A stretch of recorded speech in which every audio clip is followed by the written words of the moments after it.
ಸಭೆ ಅಪವಿತ್ರವಾಯಿತು. ಪ್ರಕಟಣೆ ಗ್ರಂಥ 8ನೇ ಅಧ್ಯಾಯ 10ನೇ ವಚನ. ಮೂರನೇ ದೇವದೂತನು ತುತ್ತೂರಿಯನ್ನುದ್ದಿದಾಗ ಪಂಜಿನಂತೆ ಉರಿಯುವ ಒಂದು ದೊಡ್ಡ ನಕ್ಷತ್ರವು ಆಕಾಶದಿಂದ ಬಿತ್ತು. ಅದು ನದಿಗಳ ಒಳಗೆ ಮೂರರಲ್ಲಿ ಒಂದು ಭಾಗದ ಮೇಲೆಯೂ ನೀರಿನ ಒರತೆಗಳ ಮೇಲೆಯೂ ಬಿತ್ತು ಎಂಬುದಾಗಿ ತಿಳಿಸುತ್ತದೆ.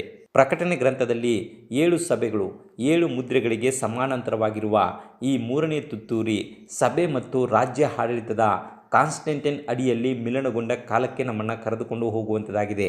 ಇಲ್ಲಿ ಆಕಾಶದಿಂದ ಬಿದ್ದ ನಕ್ಷತ್ರವನ್ನ ಅಟೀಲ್ ದಿ ಅನನ್ ದಾಳಿ ಎಂದು ಕೆಲವರು ವ್ಯಾಖ್ಯಾನಿಸುವವರಾಗಿದ್ದಾರೆ. ಈ ಅಟೀಲನು 5ನೇ ಶತಮಾನದಲ್ಲಿ ಕುಸಿಯುತ್ತಿದ್ದ ರೋಮ್ ಸಾಮ್ರಾಜ್ಯಕ್ಕೆ ಹೆಚ್ಚು ದುಃಖವನ್ನು ಸೃಷ್ಟಿ ಮಾಡಿದವನಾಗಿದ್ದನು. ಆದುದರಿಂದ ಪ್ರಕಟಣೆ ಗ್ರಂಥದಲ್ಲಿ ತಿಳಿಸಲ್ಪಟ್ಟ 7 ಸಭೆಗಳು ಮತ್ತು 7 ಮುದ್ರೆಗಳ ರೀತಿಯ ಸತ್ಯವನ್ನು ಪುನರಾವರ್ತಿಸಲಾಗಿದೆ. ಹೀಗೆ ಪ್ರಕಟಣೆ ಗ್ರಂಥದಲ್ಲಿ ನಕ್ಷತ್ರ ಅನ್ನುವುದನ್ನು ಸಭೆಯ ದೂತರುಗಳಿಗೆ ಹೋಲಿಸಲಾಗಿದ್ದು, ಸೈತಾನ ಮತ್ತು ಆತನ ಜೊತೆ ಪರಲೋಕದಿಂದ ಬಿದ್ದ ದೂತರುಗಳನ್ನು ಸಹ ನಕ್ಷತ್ರಕ್ಕೆ ಹೋಲಿಸಲಾಗಿದೆ. ಆದುದರಿಂದ ಈ ಒಂದು ಕಾಲಘಟ್ಟದಲ್ಲಿ ಸಭೆ ಮತ್ತು ರಾಜ್ಯ ಒಂದಾಗಿ ಸಭೆ ಧರ್ಮಭ್ರಷ್ಟತೆಗೆ ಒಳಗಾಯಿತು. ಆದುದರಿಂದ ಈ ವಾಕ್ಯ ಸೈತಾನನಿಗೂ ಸಹ ಹೋಲಿಕೆಯಾಗಿದೆ.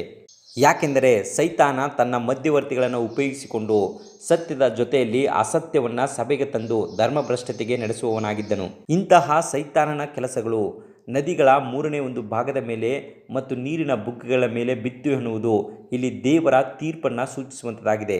ಹೀಗೆ ಎಲ್ಲ ಜನಗಳು ಸತ್ಯದಿಂದ ದೂರವಾಗಿರಲಿಲ್ಲ, ಆದರೆ ರೋಮ್ನಲ್ಲಿರುವಂಥ ಸಭೆ ಭ್ರಷ್ಟವಾಯಿತು ಮತ್ತು ಅದರ ಕೈ ನೀರು ಜಗತ್ತನ್ನು ತುಂಬಿಕೊಳ್ಳುವ ಬೆದರಿಕೆಯ ಕೆಲಸವನ್ನು ಆಗ ಆರಂಭಿಸಿತು.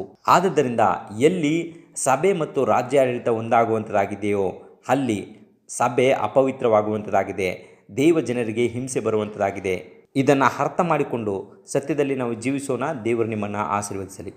ಪ್ರಿಯ ವೀಕ್ಷಕರೇ, ಸತ್ಯವೇದ ಅಧ್ಯಯನ ಮತ್ತು ಪ್ರಾರ್ಥನಾ ಮನವಿ ಹಾಗೂ ಹೆಚ್ಚಿನ ಮಾಹಿತಿಗಾಗಿ ಕೆಳಕಂಡ ಸಂಖ್ಯೆಗೆ ಸಂಪರ್ಕಿಸಿ. ದೇವರು ನಿಮ್ಮನ್ನು ಆಶೀರ್ವದಿಸಲಿ.